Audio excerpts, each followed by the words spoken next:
दोस्तों 16 नवंबर साल 1979 में भारतीय हिंदी भाषा की एक बहुत ही खूबसूरत एक्शन ड्रामा फिल्म रिलीज़ हुई थी, जिसे मनमोहन देसाई द्वारा निर्देशित किया गया था और कादर खान, प्रयागराज और के द्वारा लिखा गया था। इस फिल्म में शशि कपूर, अमिताभ बच्चन, रेखा और प्रवीण बॉबी मुख्य भूमिकाओं में थे और इसके अलावा अमजद खान, निरूपा राय, कादर खान, रंजीत और जीवन ने सहायक भूमिकाएं अदा की थी। फिल्म का संगीत लक्ष्मीलाल प्यारेलाल ने तैयार किया था और इस फिल्म के संवाद कादर खान साहब द्वारा लिखे गए थे। मनमोहन देसाई की सोच बाकमाल थी। उनका सोचना था कि इस भागम भाग की दौड़ में दर्शकों को कुछ राहत प्रदान करने के लिए सिनेमा की खोज हुई थी और यहाँ पर भी अगर उन्हें दुख तकलीफ दिखाई जाए तो उनसे बहुत ज़्यादती होगी। और अगर हम उनकी फिल्मों पर एक नज़र दौड़ाएं तो इन फिल्मों में उनकी सोच हमें भली भांति प्रतीत होती है। फिल्म शुरू होने से पहले ही विवादों में घिर गई थी। दरअसल फिल्म के कर्ता धर्ता थे मनमोहन देसाई और उन्होंने प्रोड्यूसर प्रकाश मेहरा पर एक गंभीर आरोप लगा दिया था। उन्होंने रेखा का तवाइफ वाले किरदार को चुराने का आरोप प्रकाश मेहरा पर लगा दिया था और उन्होंने प्रकाश मेहरा पर आरोप लगाते हुए उसे चुपचाप फिल्म मुकद्दर का सिकंदर में शामिल करने का आरोप लगाया। मनमोहन देसाई के मुताबिक सुहाग फिल्म का निर्माण 1970 से ही हो रहा था। जब प्रकाश मेहरा को रेखा के तवाइफ किरदार के बारे में पता चला तो उन्होंने इस किरदार की नकल कर ली। दरअसल मनमोहन देसाई और प्रकाश मेहरा का झगड़ा दिन ब दिन उलझता जा रहा था। लड़ाई दो निर्देशकों में थी, लेकिन इसका फायदा अमिताभ बच्चन को हुआ। इन दो दिग्गजों ने उस दौर में खूब एक दूसरे पर आरोप लगाए थे। उन्हीं आरोपों में से एक आरोप ये भी था कि प्रकाश मेहरा ने रेखा वाला तवाइफ का किरदार कॉपी किया है। दरअसल इन दोनों निर्देशकों की लड़ाई कैसे शुरू हुई ये भी सुनने लायक है। हुआ यूं कि दो दिग्गज निर्देशक की लड़ाई खुलकर सामने तब आई जब साल 1984 में प्रकाश मेहरा की शराबी फिल्म पर्दे पर रिलीज हुई। फिल्म सुपरहिट रही और अगर मीडिया की माने तो देसाई साहब शराबी की सफलता को देखकर चिढ़ गए। ये अंदाज़ा उनके बयानों को लेकर लगाया जाने लगा। दरअसल कहा जाता है कि उस दौर में मनमोहन देसाई की किसी फिल्म का पोस्टर उतारकर शराबी फिल्म का पोस्टर चिपका दिया गया था। असल में यही कारण दिखाई देता है जहां से खुलकर इन दो निर्देशकों की लड़ाई दुनिया के सामने आई। फिर उसके बाद तो दोनों एक दूसरे पर खुलकर छीटाकशी करने लगे थे। दोनों ने एक दूसरे पर खूब भद्दी टिप्पणियां की, जैसे कि मनमोहन देसाई ने प्रकाश मेहरा को कहा कि केवल एक शराबी ही शराबी जैसी फिल्म बना सकता है, जबकि एक मर्द केवल मर्द जैसी फिल्म बनाता है। उसके बाद प्रकाश मेहरा कैसे पीछे रहते, उन्होंने भी देसाई साहब पर टिप्पणी कर दी। उन्होंने कहा कि एक कुली ही इतना नीचे गिर सकता है और इस तरह की टिप्पणी कर सकता है। आपको बता दूं कि मर्द फिल्म देसाई साहब ने बनाई थी और शराबी मेहरा साहब ने। दरअसल मनमोहन देसाई प्रकाश मेहरा से भी पुराने निर्देशक थे। उन्होंने इससे पहले साल 1977 में मनमोहन देसाई 2 ब्लॉकबस्टर फिल्में दे चुके थे और अमिताभ बच्चन और विनोद खन्ना को लेकर साल 1978 में प्रकाश मेहरा मुकद्दर का सिकंदर की कामयाबी से अपनी हाजिरी लगा चुके थे और अब बारी मनमोहन देसाई की थी। हिंदी सिनेमा की ब्लॉकबस्टर फिल्म सुहाग 16 नवंबर साल 1979 को रिलीज हुई थी और आपको शायद इस फिल्म की एक बात शायद ना पता हो कि इस फिल्म के 4 निर्माता थे और उनके नाम थे प्रकाश त्रेहन, शक्ति सुभाष शर्मा, राजेंद्र कुमार शर्मा और चौथे निर्माता थे रमेश शर्मा। दरअसल दोस्तों सुहाग फिल्म की स्टार कास्ट भी वैसी नहीं थी जैसी आजकल हमें दिखाई देती है और इस फिल्म के निर्माण की घोषणा 1 नवंबर 1975 में की गई थी और सुहाग फिल्म में पहले अमिताभ बच्चन के साथ राजेश खन्ना, जीनत मान और प्राण साहब को भी साइन किया गया था। लेकिन उस वक्त फिल्म के मेकरों में किसी बात को लेकर आपस में अनबन हो गई, जिसकी वजह से सुहाग फिल्म की मेकिंग बीच में ही अटक गई और बाद में जब ये फिल्म दोबारा बनाने की तैयारी शुरू हुई तो पहले वाली सारी स्टार कास्ट किन्हीं न किन्हीं कारणोंवश जवाब देगी और फिर राजेश खन्ना की जगह शशि कपूर, जीनत मान की जगह प्रवीण बॉबी और प्राण साहब की जगह अमजद खान को कास्ट कर दिया गया। और तो और सुहाग फिल्म की कहानी भी पहले के नारायण लिखने वाले थे और बाद में इस फिल्म की कहानी उनकी जगह पर प्रयागराज से लिखवाई गई।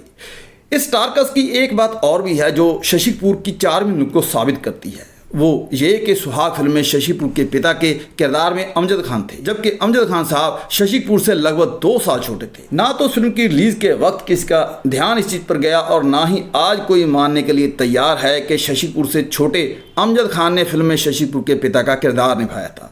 और तो और इस फिल्म में शशि कपूर की प्रेमिका प्रवीण बॉबी भी थी और प्रवीण बॉबी की बड़ी बहन के किरदार में रेखा जी थी, जो कि अमिताभ बच्चन की प्रेमिका के किरदार में थी। जबकि अगर देखा जाए तो रेखा भी प्रवीण बॉबी से लगभग 6 महीने छोटी है और फिल्म में रेखा प्रवीण बॉबी की बड़ी बहन के किरदार में है। शशि कपूर ने भी फिल्म में अमिताभ बच्चन के छोटे भाई का किरदार निभाया था, जबकि वो असल ज़िंदगी में अमिताभ बच्चन से ज़्यादा उम्र के थे।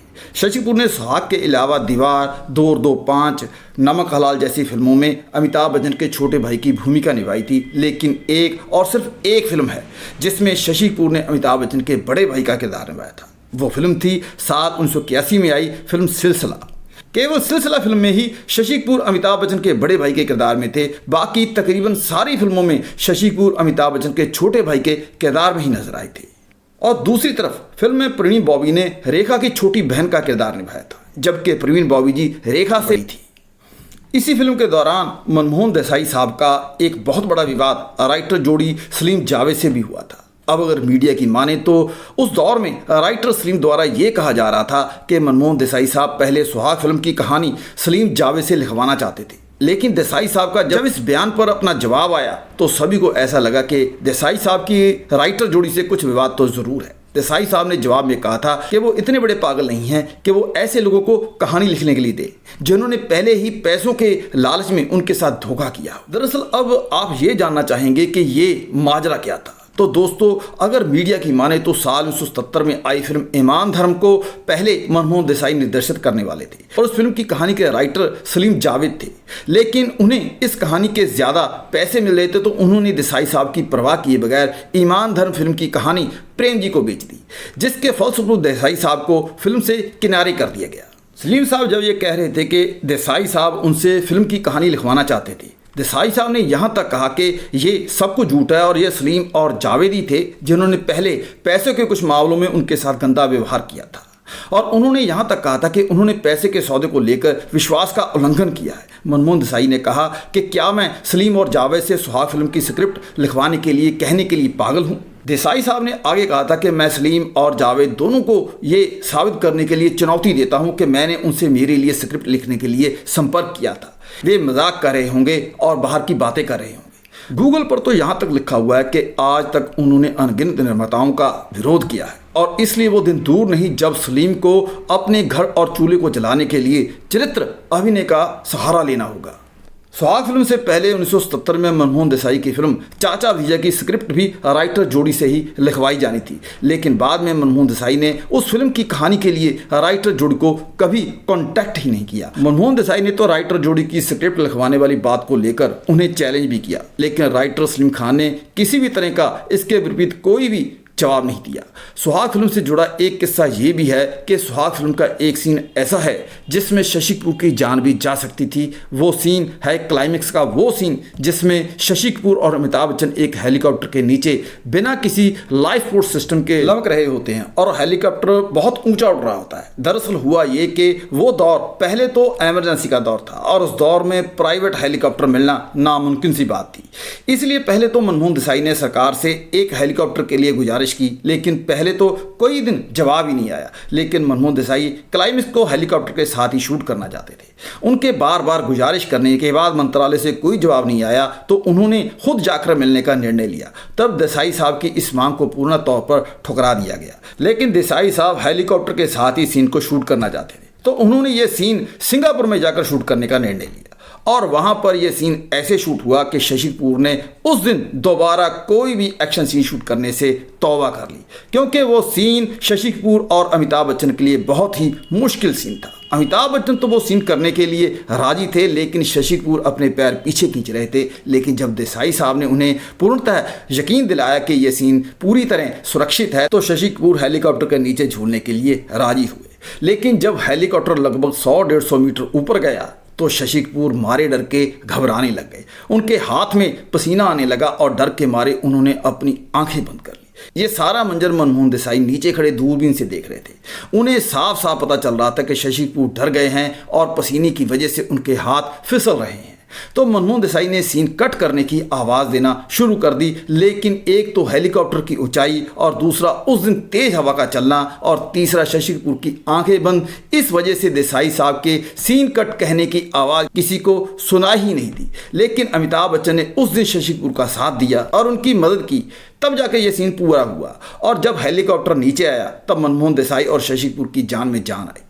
लेकिन दूसरी तरफ शशि कपूर को यह सीन बहुत भारी पड़ा था और वो हेलीकॉप्टर से उतरते ही अपनी दोनों बाहें पकड़कर बैठ गए, क्योंकि इतनी देर इतनी ऊंचाई पर झूलते हुए उनका बहुत जोर लग गया था। उनकी मांसपेशियों में खिंचाव आ गया था और अपनी हालत को देखते हुए उस दिन शशि कपूर ने ओपनली ये ऐलान कर दिया कि वो दोबारा भी एक्शन स्टंट खुद नहीं करेंगे। हालांकि मनमोहन देसाई उस सीन से अभी भी संतुष्ट नहीं थे, लेकिन एक तो फिल्म पहले से ही बहुत लेट हो चुकी थी और दूसरा बजट भी बहुत ज्यादा हो गया था और तीसरा शशि कपूर भी अब एक्शन करने से तौबा कर रहे थे।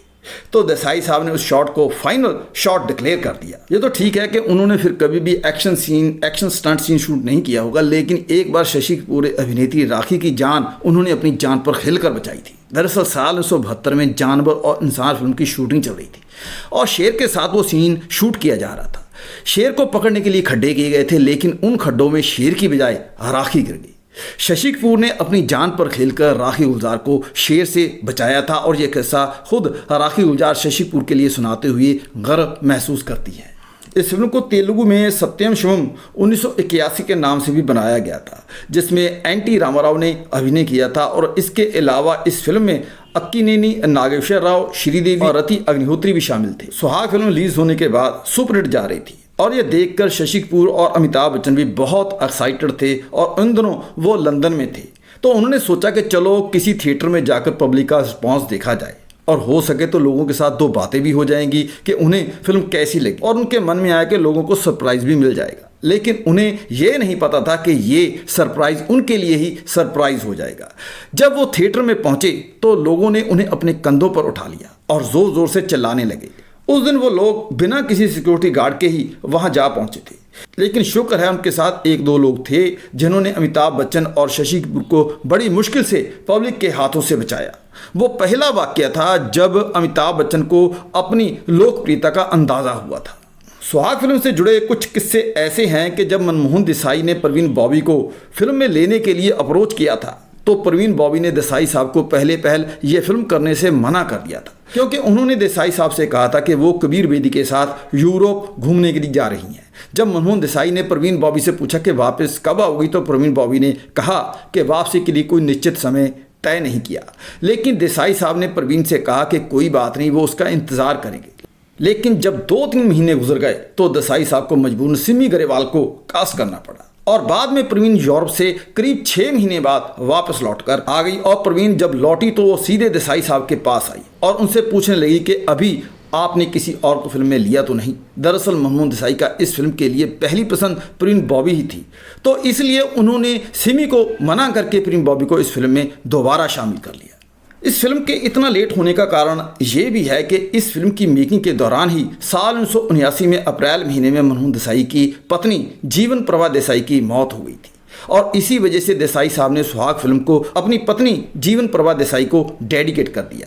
सुहाग फिल्म से जुड़ा एक किस्सा रेखा का भी ऐसे है कि जब रेखा पर फिल्माया गया गाना माता शेरों वाली फिल्माया जा रहा था तो इस गाने की शूटिंग लगभग 8 दिनों तक चलती रही।